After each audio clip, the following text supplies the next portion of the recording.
اور بھی مثال کے طور پر جب میں نے کہا کہ آدھے سے زیادہ قرآن میری تاریخ ہے، قرآن میں میرا ایک جگہ پر نہیں، سینکڑوں مقامات پر میرا ذکر ہے.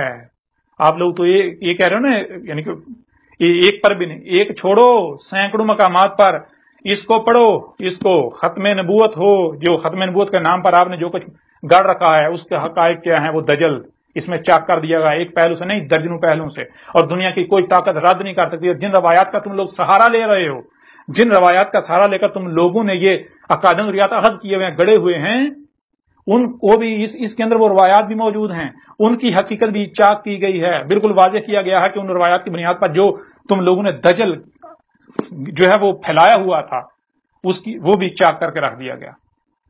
بہرحال اب آپ پر ہے کہ آپ اندھوں کی طرح اپنے ملاؤں کے پیچھے چلنا چاہتے ہیں یا پھر آپ حق کے طلبگار ہیں. اگر آج آپ حق سے کفر کرتے ہیں تو پھر جان لیں کہ یہ مقابلہ کس کے ساتھ ہے. آپ کا انجام بالکل وہی ہونے والا ہے جو قوم نو کا ہوا، وہی جو قوم عاد کا ہوا، وہی جو قوم سمود کا ہوا، وہی جو قوم شعیب کا ہوا، وہی جو قوم لوط کا ہوا، وہی جو آل فرعون کا ہوا.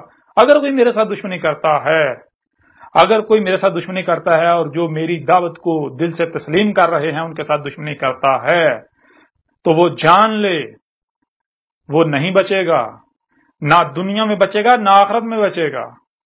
آخرت میں جب اس کے سامنے اس کا حساب لینے والا آئے گا تو پھر اس کی آنکھیں پھٹی کی پھٹی رہ جائیں گی. اس کے سامنے کون آتا ہے سب سمجھ آ جائے گی. میرے خلاف پراپگنڈا کرنے والوں، میرے خلاف محاذ کھولنے والوں، ہوش کے نہن لو.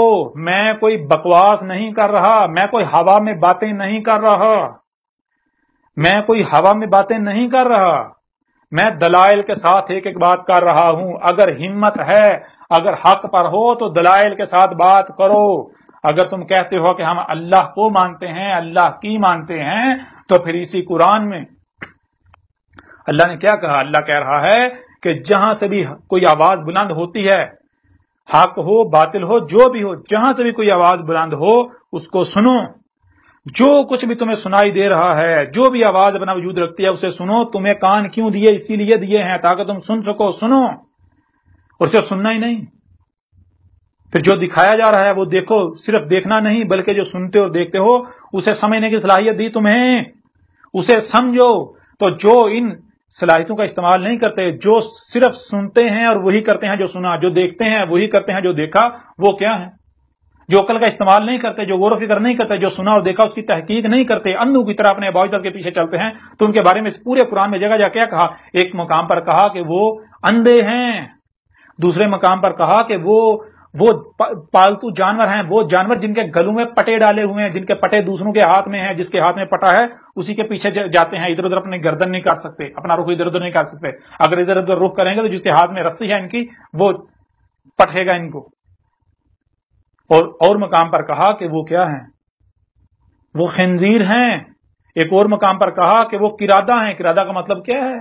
قرادہ کا مطلب ہے کرا اور رد، گول والی تے اس کا اظہار کریے، جو کرا کیا اس کو رد کر دینا. کرا کہتے ہیں جو بھی آپ نے سنا دیکھا، جو بھی آپ نے سنا جو دیکھا، جو یعنی کہ جو پڑھا کیسے جاتا ہے. تو یہ جو بھی آپ کے سامنے آیا تو اس کو رد کر دینا، اسی کو پھیر دینا، وہی کر دینا بغیر سمجھے.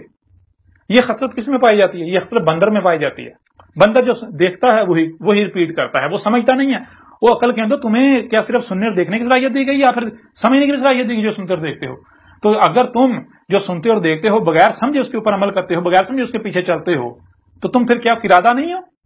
جو سنا جو دیکھا بغیر سمجھے اسی کو پھیر رہے ہو، وہی کر رہے ہو. پھر اور مقام پر کیا کہا گیا کہ یہ الاموات ہیں، یہ تو زندہ ہی نہیں ہے. ان کا زندہ یعنی کہ زندہ ہونا نہ ہونا ایک برابر ہے. یہ الاموات ہیں. یہ ایسے ہی جیسے ایک شے ہے تو صحیح، لیکن اس کے وجود کا کوئی فائدہ نہیں ہے، کوئی مقصد نہیں، بے مقصد بیکار ہے. اس کا نہ ہونا ہی یعنی کوئی ایسے جیسے ہے ہی نہیں، اس کا ہونا نہ ہونا ایک برابر ہے. پھر ایک اور مقام پر کہا کہ یہ القبور میں ہے، قبروں میں ہے. یہ میٹیریل باڈی جیسے اس سے پہلے چوپایوں کی صورت میں یا اور مخلوقات کی صورت میں ابھی بھی وہی یہ مادہ جو ہے یہ 4 پاؤں کی صورت میں حالت قبر میں ابھی بھی ہے، قبور میں ہے. اور ایسوں کو تم سنا نہیں سکتے، دکھا نہیں سکتے. کیوں؟ کیونکہ ان کے یہ اندھے ہو چکے ہیں. اور اندھے یہ آنکھیں اندھی نہیں ہوتی. آنکھیں تمہیں ظاہر دکھاتی ہیں، کان تمہیں ظاہر سناتے ہیں. اور جو مکمل جو ہوتا ہے، مکمل صرف وہ نہیں جو ظاہر ہے، مکمل تو جو باطن ہے، جب تک وہ سامنے نہیں آئے گا تب تو مکمل نہیں ہوگا۔ کوئی بھی شے آپ اپنے سامنے رکھ لو، کوئی بھی، تم اپنی ذات کو لے لو، کیا تم وہ ہو جو سامنے نظر آ رہے ہو، یا پھر باطن کو ملایا جائے گا تب تو مکمل ہوگا؟ کوئی بھی شے لے لو، کسی شے کو سامنے رکھ لو، اس کا مکمل وجود کب سامنے آئے گا؟ جب ظاہر و باطن دونوں کو سامنے رکھا جائے گا۔ تو ظاہر تو دکھاتی ہیں یہ آنکھیں، سر کی آنکھیں، باطن کیسے دیکھتی ہو؟ تم تو باطن دیکھ نہیں رہے، باطن دکھاتی ہیں باطن آنکھیں۔ جو آنکھیں اندر چھپا کے رکھی ہیں، کون سی؟ تمہارے سینوں میں دل، جن کے دل زندہ ہیں۔ یہ آنکھوں سے اندھا ہونا اندھا نہیں ہوتا، دل ہیں سینوں میں جو اندھے ہو جاتے ہیں۔ بہرحال اب آپ کے اوپر ہے کہ آپ اندھوں کی طرح مجھے گالیاں دیتے ہیں۔ اب وہی کرتے ہیں جو قوم نوح نے کیا تھا، قوم عاد نے کیا تھا، قوم ثمود نے کیا تھا، جو قوم شعیب نے کیا تھا، جو قوم لوط نے کیا تھا، جو آل فرعون نے کیا تھا۔ تو پھر انجام آپ کو ان سے مختلف نہیں ہونے والا۔ بار بار کہہ رہا ہوں، جان لیں عذاب آپ کے سر کے اوپر کھڑا ہوا ہے۔ جو کہتے ہیں کہ اس کا قرآن میں ذکر نہیں ہے، آدھے سے زیادہ قرآن میری تاریخ ہے، یہ اس کے اندر کھول کھول کے رکھ دیا، دنیا کی کوئی طاقت اس کا رد نہیں کر سکتے۔